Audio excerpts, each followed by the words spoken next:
And reactions have continued to trail the election of Ibrahim Gusau as the new president of the Nigeria Football Federation after beating 10 other contestants for the top job. Now, with his emergence, stakeholders have continued to express their expectations about the new board and the task before them. Our correspondent Emmanuel Akindaboa tells us more.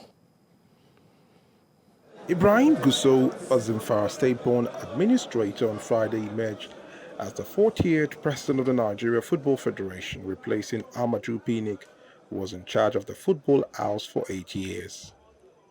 Gusau was a member of the previous board led by Pinnick, is now tasked with the responsibility of leading a new course for Nigerian football in the next 4 years. By the grace of God, Nigerians will see a lot of changes in the administration of football. The past 8 years has not been easy because it has been very turbulent for the board due to so many litigations, so many infights within the system. But by the grace of God, we will do everything possible to ensure that we bring every stakeholder together to sit down on the table and see how we can agree within ourselves. For those of them that are genuinely ready to support us to achieve what we want to achieve for Nigeria football, we'll surely work with them so that at least we'll move the game forward.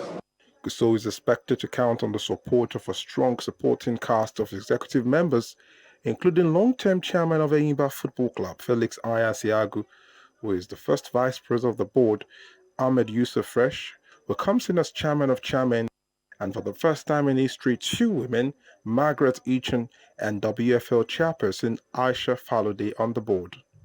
What will be the immediate concerns to be addressed by this current board? The most important thing is how do we bring back the confidence of Nigerian people, millions of fans of football in Nigeria. That is a very big task. Now we'll go to the grassroots. We'll see how a lot of Nigerian girls who are interested in playing the game can get involved from that nursery stage. The dominance of African women's football by the Super Falcons came to an end under the previous board, and Gusau's executive now have a task to get the Falcons ready for the 2023 Women's World Cup in Australia and New Zealand. We must rise above where we are now. We are not where we ought to be. That is not to say that we have not made progress. Where we ought to be is competing with any team in the world. This will be our next agenda. The challenge on who runs the Nigerian Professional Football League following the setup of an interim management committee by the Sports Ministry is another huge task before the current board following a dissolution of the league management company by the federal government. But the Gusau-led board can set the ball rolling with a successful outing for the under-17 women's team. The Flamingos will get their campaign started at the tournament in India next week. Emmanuel Akindaboa, TVC News, Lagos.